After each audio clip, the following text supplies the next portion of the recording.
जय श्री राम साथियों। मैं पंडित विश्वनाथ शर्मा, कुंडली मिलान ग्रह दशा विशेषज्ञ और भविष्यवेता। प्रतिदिन की भांति आज भी हम द्वादश भावों में 12 घरों में कुंडली के जो समस्त घर हैं उनमें कौन कौन से ग्रह के क्या क्या प्रभाव रहते हैं, क्या क्या फलादेश रहते हैं, इनके बारे में अपन चर्चा कर रहे हैं और ये निरंतर जारी है।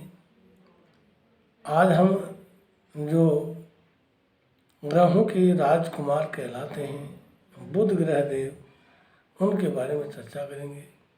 बहुत ही अच्छे और सभी से मित्रता रखने वाले बुध देव होते हैं, जो कि हर व्यक्ति पर, हर जातक पर कृपा करते हैं और अपने आशीर्वाद से सबको कृतार्थ करते हैं। आप मेरे इस YouTube चैनल को लाइक, शेयर और सब्सक्राइब करते रहिए साथियों। सब्सक्राइब करने से हमें भी मोटिवेशन मिलता है और जिन भाइयों ने, बहनों ने, लोगों ने, दर्शकों ने मेरे इस चैनल को सब्सक्राइब किया है, मैं उनका हृदय की गहराइयों से आभार व्यक्त करता हूँ, सभी का धन्यवाद व्यक्त करता हूँ। हम चर्चा कर रहे हैं एक ऐसे ग्रह देव की जो कि वाणी का, व्यापार का, कार्य, जॉब आदि का प्रदाता है और किस किस भाव में, प्रथम भाव से, लग्नस्थ भाव से लेकर के द्वादश भाव तक कैसा प्रभाव इनका रहने वाला है, इसी के बारे में अपन चर्चा कर रहे हैं साथियों।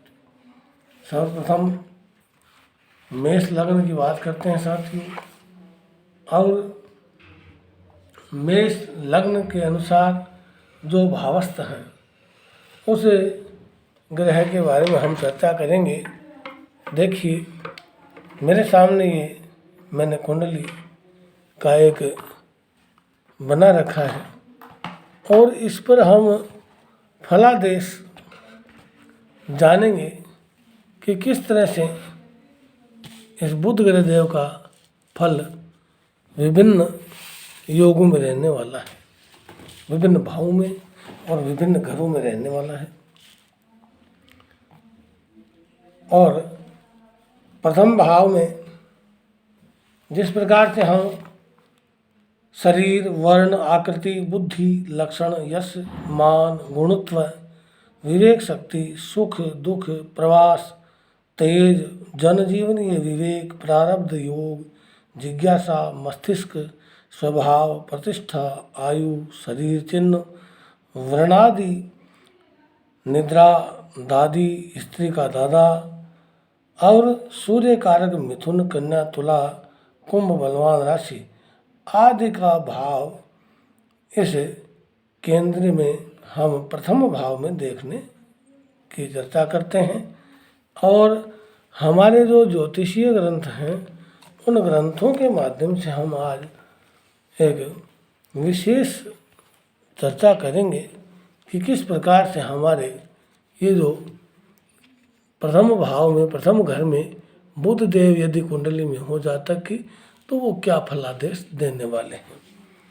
सबसे पहले हम 3-4 भावों के बारे में चर्चा करेंगे।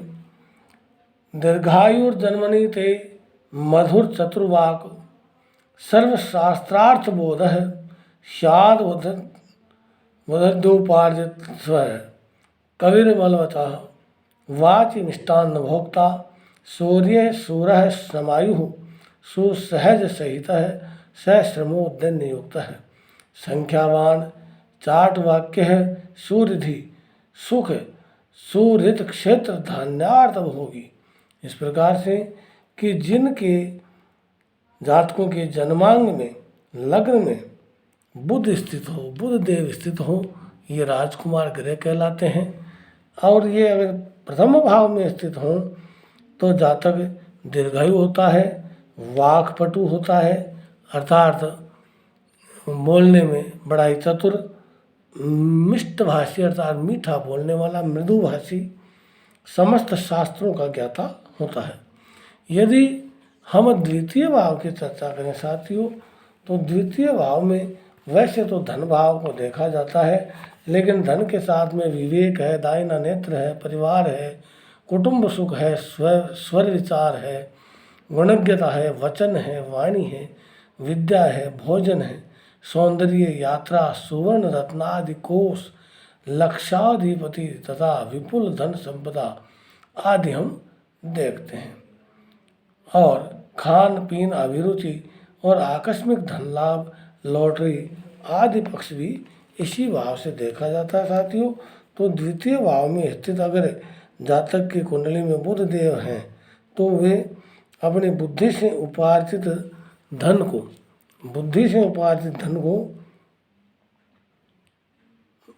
उपार्जित करके धनी बनते हैं, धनवान बनते हैं, सुंदर कवि बन सकते हैं, शुद्ध वाणी और मिष्टान्न भोजन करने वाले होते हैं। और तृतीय भाव में यदि हम देखें, जो कि तृतीय भाव विभिन्न प्रकार के पराक्रम आदि का कहलाता है, और इसमें बहन, भाई, मूल, अभिरुचि, पराक्रम, साहस, हाथ, कान, महत्वाकांक्षा, नौकर, सुख दुख, हस्ताक्षर, मित्रता, रहन सहन, वृत्ति, धैर्य, दत्तक, उद्योग, यश अपयश, माता पिता, मरण, खांसी, दमा और औषधियों के ज्ञान के बारे में हम देखते हैं। और आपोक्लिम उपजय मंगल कारक पाप ग्रह बलि होता है इसी क्रम में। तो हम तृतीय भाव का जब देखते हैं तो अगर जातक की कुंडली में तृतीय भाव में बुध देव हैं तो कैसा प्रभाव रहेगा साथियों। जातक इस भाव में होने से बड़ा ही शूरवीर होगा, आयु उसकी कम हो सकती है, अच्छे भाइयों से युक्त होगा, परिश्रमी होगा, किंतु दीनहीन भी हो सकता है और कुछ गरीबी स्थिति में भी वो रह सकता है। इस प्रकार का योग तृतीय भाव में बुध ग्रह देव होने से बनता है साथियों। चतुर्थ भाव जो कि हमारा ये कुंडली का चतुर्थ भाव है, ये भाव विद्या, विचार, मातृ सुख, माता का सुख, दुख, पशुपालन, कृषि कर्म, जमीन जायदाद, नव निर्माण, मनोवृत्ति, मानसिक सुख दुख और गृह सुख, उपभोग, रहन सहन, हृदय का साहस, जीवनीय उन्नति, कार्य प्रसाधन क्षमता, पूर्वार्जित विविध सुख, ऐश्वर्य, कीर्ति, वाहन सवारी आदि के योगों को हम देखते हैं। यदि इस भाव में बुधदेव और चंद्रदेव की युति हो तो वो नेष्ट कहलाती है साथियों। लेकिन फिर भी हम इसके कुंडली में बुधदेव होने, जातक की कुंडली में चतुर्थ भाव में यदि बुधदेव हो तो कौन सा प्रभाव रहेगा, कौन सा फल रहेगा।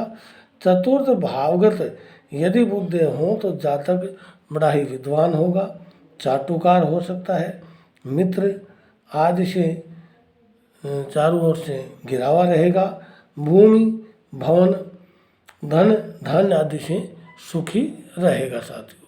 इसी क्रम में यदि हम पंचम भाव की बात करें तो सबसे पहले हम विद्या शौके प्रताप है, प्रचुर सुदीतो मांत्रिक है, पंचमस्थे जात क्रोधो विवाद ऋषि रिपुबल हंताल सुनिष्ठुरोक्ति प्रज्ञो अर्थ चारुवेश स सकल महिमा याति भार्याम सविताम विख्याताख्यत चिरायु कुलवृद्धि धीपतिर्यज्ञेष्ठ में दंड नेता। इस प्रकार से हम पंचम से लेकर के षष्टम सप्तम और अष्टम भाव तक की चर्चा करेंगे। पहले पंचम भाव में यदि जातक की कुंडली में बुध देव विराजमान हैं तो क्या देखा जाता है। बुद्धि देखी जाती है, संतान देखी जाती है, विवेक, देव भक्ति, आध्यात्म तथा विद्या योग, यांत्रिक विद्या, शास्त्रों में निपुणता, सट्टा, लॉटरी, राजनीति, प्रतिभा, वाक्पटुता, साहित्य, योग, लेखन कुशलता, मंत्र यंत्र शक्ति, संतान सुख दुख, गर्भधारण शक्ति आदि चीज़ों को पंचम भाव में अगर हो तो देखा जाता है। गुरु कारक, गुरु एकमात्र इस भाव में विफल हो सकते हैं। भाव संज्ञा त्रिकोण है, पणफर है और विशेष प्रेम विवाह की ये संज्ञा कहलाती है। परंतु बुध देव के इस पंचम भाव में जातक की कुंडली में विराजमान होने से कौन सा प्रभाव रहेगा, ये बात हम जान लेते हैं कि यदि बुध पंचम भाव में स्थित हों तो जातक बड़ा ही विद्वान हो सकता है, सुखी होगा, प्रतापी होता है और उसके अनेक पुत्र पौत्र आदि होते हैं और वह मंत्र विद्या में पारंगत होता है, ऐसी मान्यता साथियों। यदि छठे भाव में बुध देव हैं तो छठे भाव में क्या क्या देखा जाता है और फिर बुध देव का फलादेश क्या होगा, ये हम चर्चा कर लेते हैं।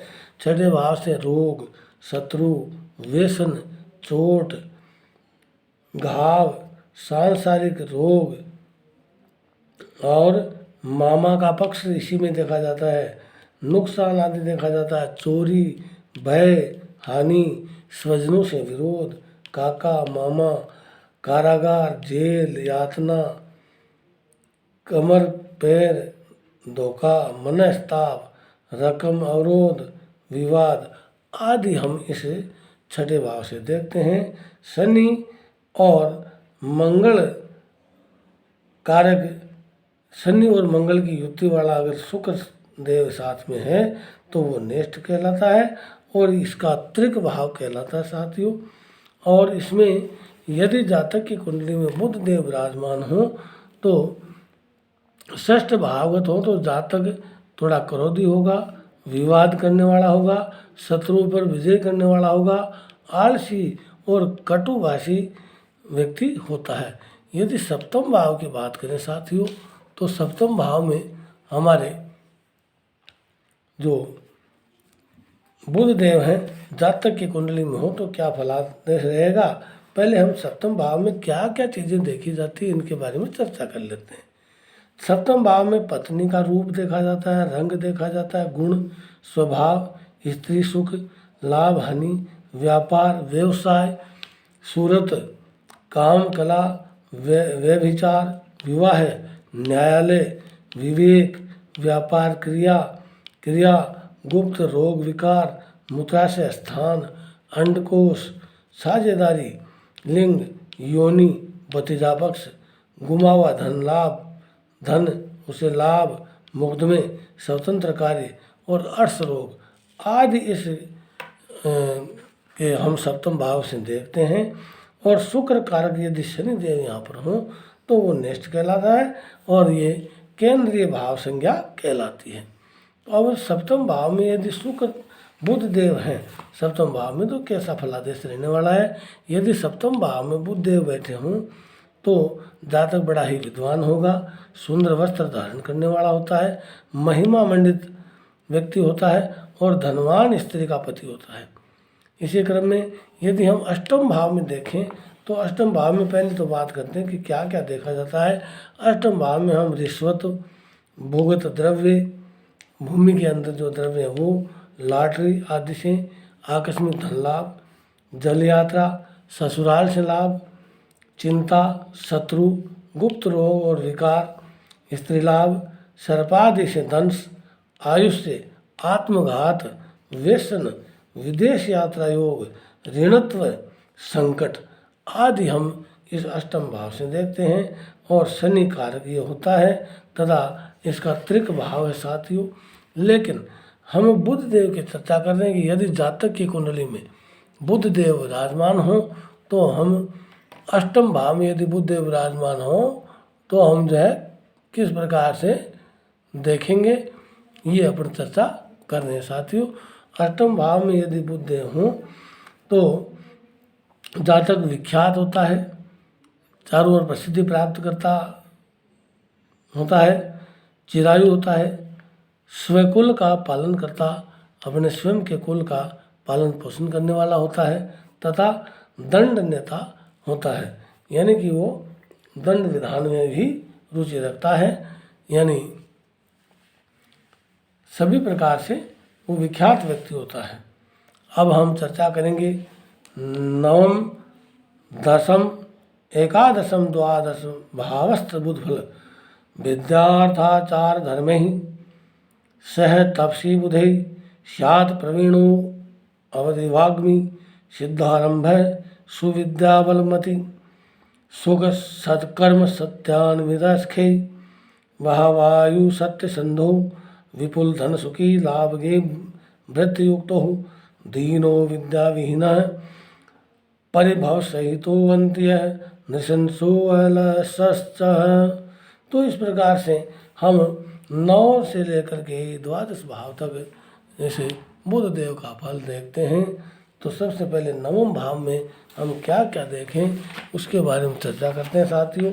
नवम भाव में जल यात्रा, विदेश वायु यात्रा और पाप पुण्य आदि का विवेक, उदारता, दान, देख, शक्ति, यंत्र मंत्र, साधना, पर्यटन, पौत्र सुख, शील, संतोष, संपन्नता, योग, भाग्य, विकास, अधिकार, मान, उच्च शिक्षा और सूर्य और गुरु की यदि युति हो और तो उच्च शिक्षा का योग बनता है। त्रिकोण का सर्व क्षेत्रीय विचार होता है और भाव इसका त्रिकोण में रहता है साथियों।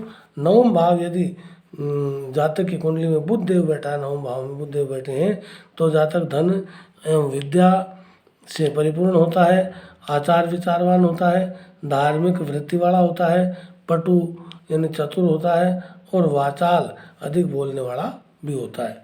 दसम भाव की अगर चर्चा करें तो दसम भाव जो है, इससे पूर्व मैं पुनः आपसे निवेदन करना चाहूँगा साथियों कि मेरे इस YouTube चैनल को लाइक शेयर सब्सक्राइब कीजिए और अपने फलादेश को जानने के लिए मेरे दिए गए नंबर से आप जो संपर्क कर सकते हैं। Pandit Vishwanath Sharma astrologer, mobile number 99 29 78 25 68 9929782568। इस पर आप चर्चा कर सकते हैं मेरे से कभी भी फ़ोन से, और जैसे भी मुझे समय मिलेगा मैं आपसे फलादेश के बारे में बता करके हर प्रकार की संतुष्टि आपको प्रदान करूँगा।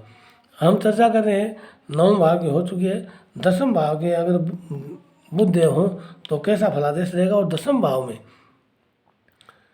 क्या देखा जाता है। पिता का रूप रंग देखा जाता है, वृत्ति देखी जाती है, वृत्ति, कार्य, व्यवसाय, जॉब एवं पात्रता, योग्यता, गुण, स्वभाव, आयु, उत्कर्ष, मान सम्मान, उच्च पद, राजयोग, सत्ता, अधिकार, नौकरी, स्वतंत्र व्यापार, धंधा, पिता का सुख, कर्म सिद्धि, मानहानि, जनजीवनी स्तर, अनुशासन, पदलाभ, राजमान्यता, परीक्षोत्तीर्ण, वैभव, उपजीविका, मंगल योगद, गुरु, सूर्य, बुध और शनि कारक रहते हैं और भाव इनका केंद्रीय भाव कहलाता है। मेरा ये जो वीडियो थोड़ा सा लंबा हो रहा है साथियों, केवल 2 ही मिनट की बात है, लेकिन आप अंत तक इसे अवश्य देखें ताकि हर चीज़ का आपको मालूम चले और आप अपने ज्ञान की वृद्धि भी कर सकें और अपने साथियों को भी बताएं और जो भी समस्या हो आपकी मेरे से आप चर्चा कर सकें। तो दसम भाव में यदि देखा जाए तो कौन सी तरीका जो बुध देव का फलादेश रहने वाला है इसके बारे में चर्चा कर लेते हैं। दसम भाव में यदि बुध हो तो कार्य साधक, विद्या, बल, बुद्धि, सुख से संपन्न, सत्कर्म करता और सत्यवादी होता है। इसी प्रकार से ये आय का भाव जो है, जैसे कर्म का भाव, इसके बाद में 9वां भाव जो भाग्येश का, फिर जो है कर्म का भाव कर्मेश का, और ये 11वां भाव जो है आयेश कहलाता है, आय का भाव कहलाता है। इसमें यदि बुध देव हों जातक की कुंडली में तो क्या प्रभाव रहेगा। एकादश भाव में स्थित हो तो जातक दीर्घायु होगा, सत्यवादी होगा, विपुल धन, वैभव, ऐश्वर्य आदि से परिपूर्ण होगा और नौकर चाकरों से सुखी होता है। इसी क्रम में ये वे भाव वेश कहलाता है। द्वादश जो भाव है इसमें क्या क्या देखा जाता है पहले इसमें एकादश भाव में हमने क्या देखा जाता है ये नहीं चर्चा की, ये भी कर लेते हैं कि एकादश भाव में संपूर्ण धनागमन, लॉटरी, लाभ आदि का विचार, मित्र, सुख, भाई, जवाई, समाज में श्रेष्ठता, वाहन सवारी का लाभ, सुख, प्रॉपर्टी योग, मंगल कृत्य, मशीनरी, कार्य, मेल मिलाप, क्रिया, कुशलता, आकस्मिक लाभ, धन लाभ, आभूषण योग आदि देखे जाते हैं। गुरु कारक भाव पणफर में उपचय भाव में ये रहता है।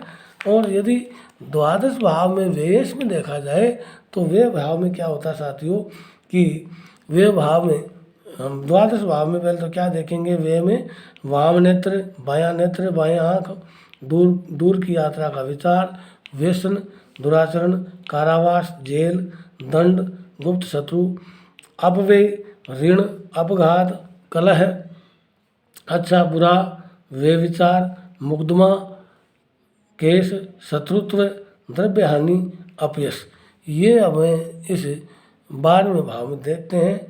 और शनि कारक भाव ये त्रिकोण में है और आपोक्लिम विदेश यात्रा स्थान और परिवर्तन का भी भाव ये कहलाता है। अब यदि हम जातक की कुंडली में द्वादश भाव में बुध देव हूँ तो क्या फलादेश रहेगा इसके बारे में चर्चा कर लेते हैं साथियों।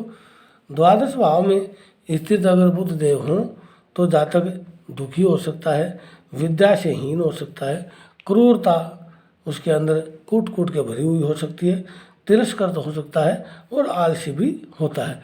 इस प्रकार से हमने द्वादश भावों में राजकुमार बुध ग्रह देव जो है हमारे ग्रहों के अंदर राजकुमार कहलाते हैं, राजकुमार ग्रह कहलाते हैं।